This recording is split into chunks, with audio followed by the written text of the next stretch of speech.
Hey everybody, welcome back to Q2C VR Gamer. My name is Todd, and tonight we're unboxing a brand new headset from HTC, the HTC VIVE Focus Vision.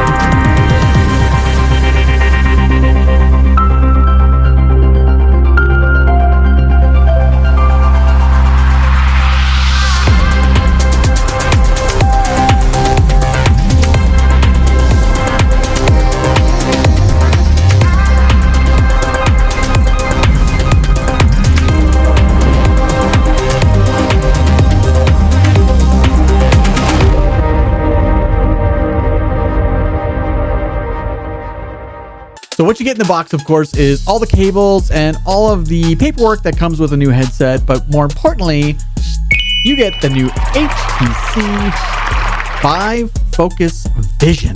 Brand new headset from HTC. So far out of the box, feels pretty good. It's definitely made of plastic, has a nice thick head strap here that's adjustable with Velcro, just like most every other headset that you've seen. Quickly go over a couple other things that come in the box. Controllers. These kind of are reminiscent of Quest 2 controllers with the giant halo ring, little bumper on the front. But your typical controllers with your A/B buttons, the Vive button in the middle there that turns it on and operates menus. One thing I do like right off the hop, though, is that they are very long compared to most controllers that are much shorter. These ones are a good length. They kind of stick out past my thumb, or my hand. So far, I like that. They're very lightweight too, like very lightweight. Rechargeable with USB-C. No batteries, no battery compartment to fumble with. I like that. The headset itself is very reminiscent of any HTC major headset, like the VIVE Focus. It kind of runs on that same kind of design. The strap is adjustable for those of us with large heads. It does have audio built into the strap itself there, makes it easy. Let's do a quick fit test to see how comfortable the face gasket is, and the back strap and the head strap. I'm not gonna lie, I've had this on for a few seconds. I kind of like it. You twist that dial to tighten it up at the back, just like with most back strap head straps or back adjustable head straps. But I must say that there is absolutely zero light leak. There's nothing in the nose. No matter what I do, there is zero light leak. That's good. And this thing's really comfortable. It's a little heavy, but it's big, so kind of expected it to be heavy. Easily adjustable where you need it to be. I don't know, I kind of like it. And I'm not getting any light leak even when I shake my head. It's pretty good. I like it. The facial interface does pop out. It's magnetically attached, just like most of them are, and the lenses are quite large on this. We're going to get into the specs and details in a second, but I just wanted to show you these giant lenses inside the headset. So to charge the battery, it does come with a brick with an attached cord. There is kind of a proprietary port right here. I do wish it was a USB-C charged battery, but it is not. To charge it, you plug in this HTC cord into the hole, and then the indicator lights light up to let you know that it is in fact charging.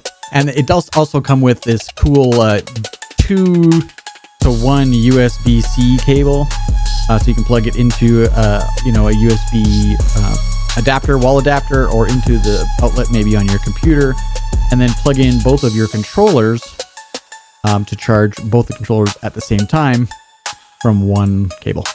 That's cool. So there are a few other things that Vive sent me with this package. They sent me the HTC's Vive wired streaming cable, which is really just an enormous USB-C cable for tethered VR gaming. Cool. It feels extremely thick. This is probably the best quality USB-C cable I own at this point. This is fancy. And it also came with the Vive wired streaming converter, which is a whole bunch of other things that I'm going to now try and figure out how to make work.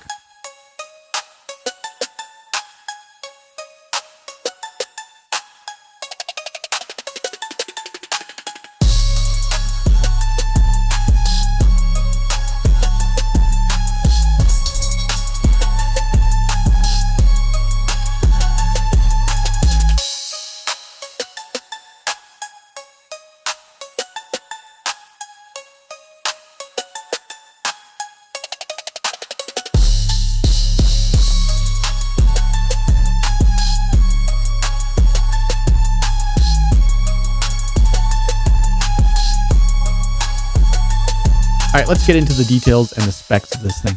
All right, so let's compare kind of hardware to hardware. I just went through about 3 hours of playing different games. I played Half-Life Alyx. I played No Man's Sky. I played a couple of the standalone games that come right on the headset.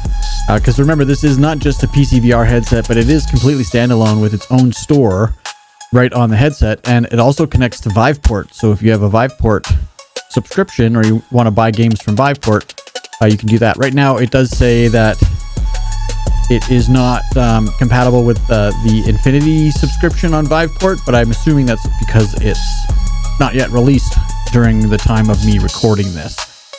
Once it's released, I'm sure that'll probably change. So spec wise, it is really nice. It's super comfortable. It's heavy, but it didn't bother me at all just because the strap is super comfy. The lenses are enormous.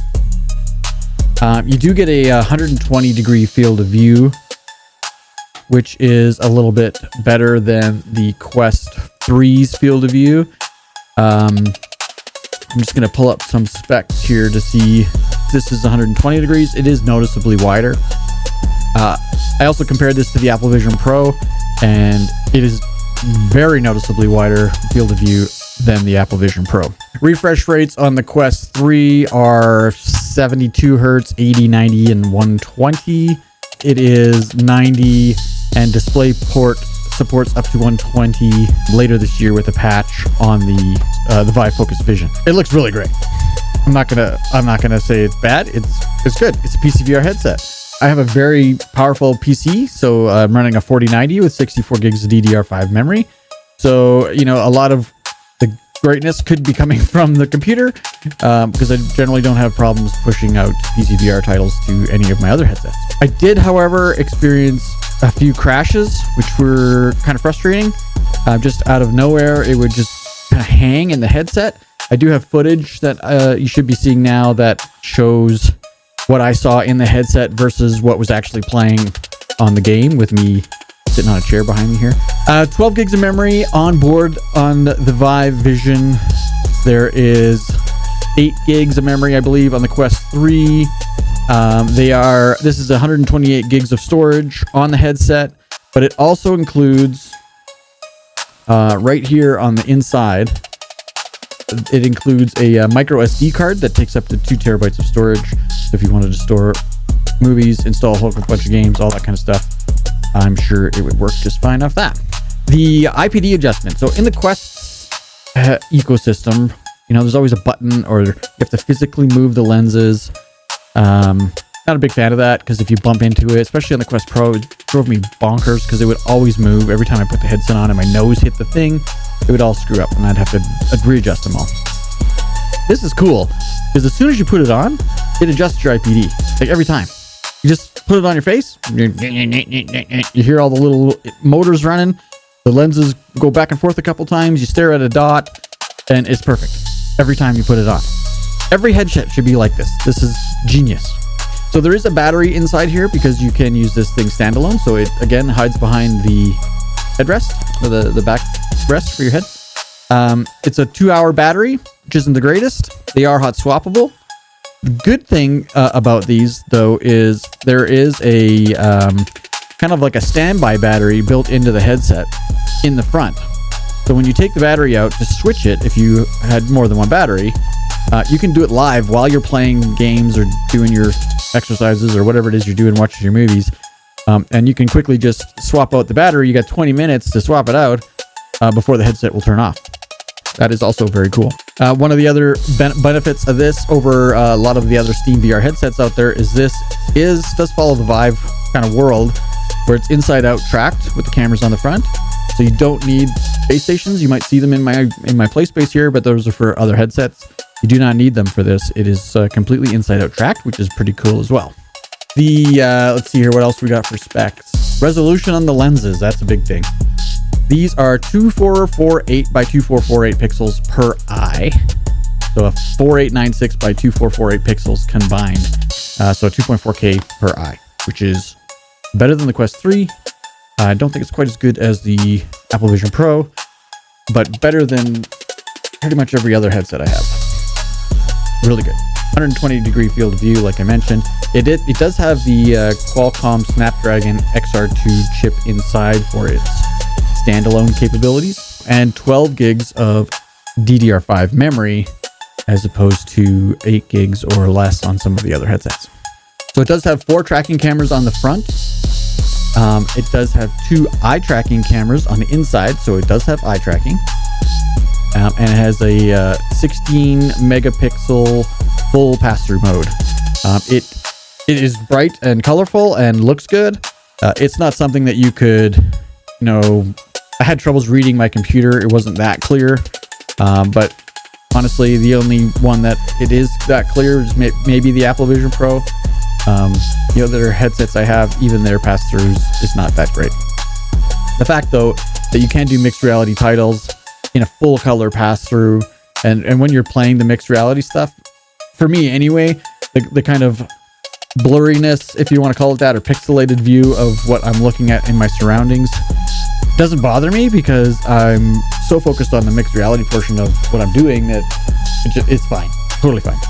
So there is an entire suite of accessories that are built for the HTC series of headsets, and this new headset, of course, is compatible with all of them. That includes the Vive wrist tracker, facial tracker. There's actually a USB-C port right in the front of the headset that you can plug the facial tracker in.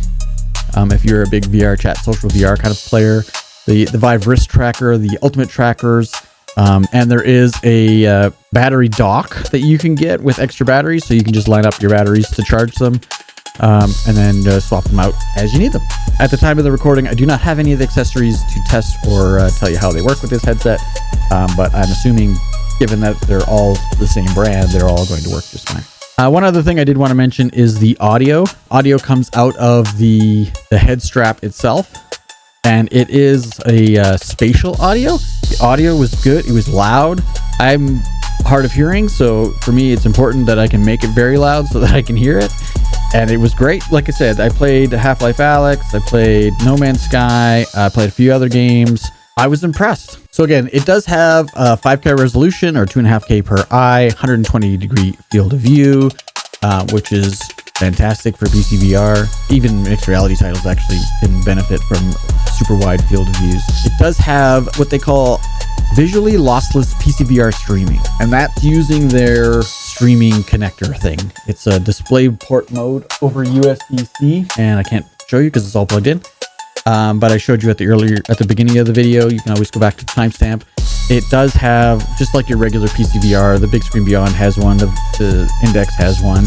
This one is just a higher quality, uses the USB 3.1 or USB-C, and uses DisplayPort, which is fantastic for lossless PC VR streaming.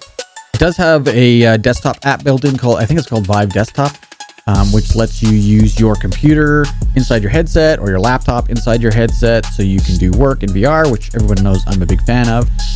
There are 3 different types of display modes with that one. There was one screen, I think 3 virtual screens, and then there was like gaming mode, which was like a huge screen. I did play some Call of Duty. Frame rate wasn't terrific, but definitely doable. But using it as 3 screens to do work seemed to work just fine as well. So, final thoughts. What do I think of this headset? I think that This is now my new PC VR headset. I recently had a Big Screen Beyond sent to me. I bought. I just don't find it comfortable. It is almost too small and kind of jabs in my eye sockets, and I don't like it. This is super comfortable. This facial interface has so much light protection or black protection. I don't know what you want to call it, but there is no light leak whatsoever. It is super comfy. I can do PC VR streaming, or I can play PC VR games wired if I want to, wireless if I want to. Really curious to get some Vive trackers and to get the Vive facial tracker thing to see how that works. So stay tuned to the channel. Maybe I'll get those and we can test those out as well. But as it stands, I don't know, man. I like it. Okay, so let's compare this to something a little bit more in the lines of what you would replace this with. Like if you are a PC VR gamer, maybe you don't have a Quest 3 and you have base stations and you have your typical Steam VR headset like a Rift or an Index or a Pimax or even the Big Screen Beyond. Let's compare specs and see how they stand up. They are both 2.5K by 2.5K per eye, or 5K resolution on the Big Screen Beyond, 5K resolution on the HTC's VIVE Focus Vision. 90 to 93-ish degree, so 90 degree horizontal field of view, 120 degree horizontal field of view. Big Screen Beyond does 90 hertz for refresh rate, and the Vive does 90 hertz out of the box with a patch coming at the end of 2024, apparently, that will do 120 hertz. The HTC Vive has standalone capabilities. Big Screen Beyond does not have standalone capabilities. The HTC Vive can be put on more than one person. The Big Screen Beyond cannot be worn by anyone other than the person who had the custom facial interface made for them. And if your faces aren't the same shape, it won't fit. What else? The HTC headset has built-in spatial audio, which I actually really liked. I think I've mentioned that a few times. The Big Screen Beyond does not have any audio. There is a audio strap that I ordered about a year and a half ago that rumor has it is shipping, but I haven't seen it yet, so I don't know how it works. But it was an extra purchase. So the headset alone does not have audio. It doesn't even have an audio jack. So you have to wirelessly connect headphones to your computer. This has no audio whatsoever. The HTC headset, like I said, is standalone, so it does have a store where you can buy apps. Use Viveport, which has tons of VR apps, both standalone and PC VR titles. Both headsets can connect to Steam, obviously, so you can play all the VR to your heart's content. There's hundreds of titles on Steam. Biggest difference in the weight category. Actually, I have no idea how much this weighs, so I'm going to go grab a scale and weigh it. All right, so I have just a regular food scale bowl that I'm going to stick everything in. See what it all weighs. In grams, the Big Screen Beyond with the strap on it is 219 grams. Just like this. It's with my facial interface for me. It does have my prescription lenses in there, but they're like super, super tiny. I'll show you those. So that'll affect the weight a little bit compared to what it might say on their spec sheet. But 219 grams is what mine weighs. The HTC headset, the Vive Focus Vision, is a whopping 852 grams with the battery installed and, of course, the facial interface installed. Quite a bit different. The big screen definitely wins in the weight category. Just for comparison, we will compare it with a Quest 3 with a Quest, like the Meta's Elite strap. This is not a battery strap. This is just a regular Meta Elite strap. Facial interface that comes with it. This is a pretty stock headset. How much for this one? And as that one sits, it's 621 grams. So I didn't think it was that heavy. Like, it definitely feels heavy on your head, but it is much heavier than I thought. 621, 800 and something, 852 grams. You know, the average cell phone weighs, my cell phone anyway, weighs 350 grams. So it's like 3 cell phones on your face. All right, so another comparison between Big Screen Beyond and this headset is inside tracked, so you do not need base stations. The Big Screen Beyond, you do need to purchase base stations, stands, wall adapters, all that jazz, if you don't already own that. So if you're going to get into Steam VR, this is by far a more affordable choice. Okay, so launch price on the HTC VIVE Focus Vision will be $999 as of launch day, which is exactly the same price as Big Screen Beyond. So honestly, other than the weight, having it a super sleek little glasses type headset is definitely appealing. But other than that, this headset is far better. Yeah, the HTC, in my opinion, is a way better headset. It is well built. The mixed reality is a 16 megapixel camera. It is not terrific. I'm sure it could be patched with, some software updates to make it look better. The Quest 3 definitely wins out in that category. Apple Vision Pro, even, a couple steps above the Quest 3, and when it comes to mixed reality. But honestly, this would be a Steam headset. You're going to buy this for Steam games. You're going to buy this for, Viveport VR games. You're not going to buy this to play mixed reality titles only. The fact that it does it is awesome, but that isn't the focus. The Vive Vision Focus is Steam VR, and in Steam VR, this thing kicks ass. I'm without hesitation, this is my new Steam VR headset, and honestly, I can't wait to figure out how to get some of these Vive trackers, because this thing is completely supported with all the Vive trackers, no base stations, to be able to go into Resonate and VR chat and be able to move my legs and stuff, and full body tracking. I'm super excited. This is super cool. Anyway, let me know what you think. Is this headset worth $999 to you? Let me know down in the comments about the HTC VIVE Focus Vision. Kind of a mouthful. Thanks for watching, everybody. Give me a thumbs up if you liked the video. Subscribe to the channel if you haven't already, and we'll see you on the next one.